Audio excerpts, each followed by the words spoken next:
حضرت عبداللہ ابن عباس رضی اللہ تعالیٰ عنہ سے مروی ایک روایت ہے، میں ایک دن حضور کے پیچھے بیٹھا ہوا تھا، سواری میں حضور کا ردیف تھا، تو حضور نے فرمایا، اے بیٹے، اے لڑکے، میں تجھے کچھ کلمات سکھاتا ہوں، تو اللہ کے حقوق کا خیال رکھ تو وہ تیری حفاظت فرمائے گا۔ تو اللہ تعالیٰ جل شانہ کے احکام کی حفاظت کر، تو اسے اپنے سامنے پائے گا۔ اذا سألت فاسأل اللہ، جب سوال کرے تو اللہ سے ہی سوال کرے، اللہ سے مانگنے کا مزاج پیدا کر لیں کہ فرمایا تمہارے جوتے کا تسمہ بھی ٹوٹ جائے تو وہ بھی اللہ سے مانگو۔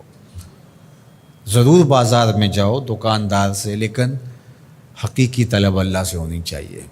بات بات پہ اللہ سے سوال کرو، بڑی سے بڑی چیز بھی اس سے مانگو، چھوٹی سے چھوٹی چیز بھی اسی سے طلب کرو۔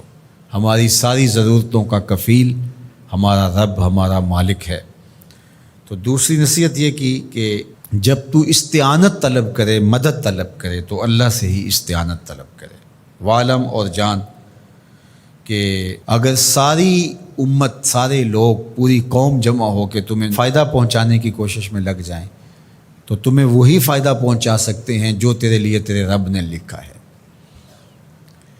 اور فرمایا وَإِنِ اجْتَمَعُوا عَلَىٰ أَن يَضُرُّوكَ بِشَيْءٍ، اور اگر تمہیں نقصان پہنچانے کے درپے ہو جائیں، لَمْ يَضُرُّوكَ إِلَّا بِشَيْءٍ قَدْ كَتَبَهُ اللَّهُ عَلَيْكَ، تو تجھے صرف وہی نقصان پہنچا سکتے ہیں جو اللہ نے تیرے لیے لکھا ہے۔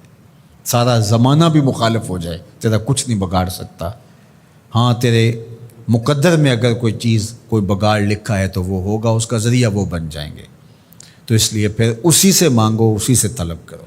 رفعت الاقلام وجفت الصحف، جو لکھنا تھا اللہ نے لکھ دیا، لکھنے کے بعد قلم اٹھا لیا گیا اور جن صحیفوں پہ لکھا تھا وہ خشک ہو گئے، اب کتابیں بند ہیں، تو اس لیے اس نے تیرے لیے جو لکھا ہے وہ ہو کے رہے گا، تو خام خواہ لوگوں سے ڈرنے کی ضرورت نہیں ہے، اور تیرا فائدہ، تیرا نقصان اسی کے دستے قدرت میں ہے، تو اسی سے طلب کر، اسی سے مانگ۔ اور فرمایا تو اللہ تعالیٰ جل شانہ کو رخاء میں، خوشحالی میں یاد کر، یعرف کا فی الشدہ، وہ تجھے مشکل میں پہچانے گا۔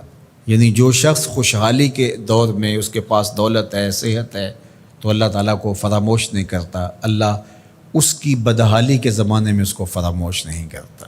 وعلم، اور جان، ان النصر مع الصبر، کہ جو مدد ہے وہ صبر کے ساتھ آتی ہے۔ وان الفرج مع الکرب، اور کشادگی جو ہے وہ مشکل کے ساتھ آتی ہے۔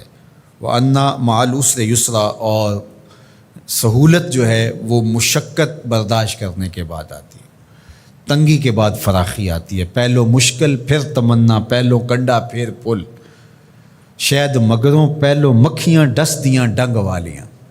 تو یہ سب ہوتا ہے، مشکلات، تکلیفیں، آلام، مصائب، ان سب سے گزر کر کے آسانیاں آتی ہیں۔ خود حضور کی زندگی دیکھ لیجئے، مدنی زندگی مکی زندگی کے گزرنے کے بعد، طائف کے مراحل کو طے کرنے کے بعد آتی۔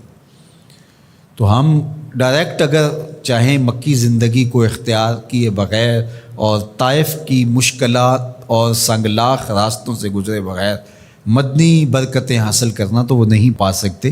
تو یہ اللہ تعالیٰ نے ایک نظام رکھا ہوا ہے۔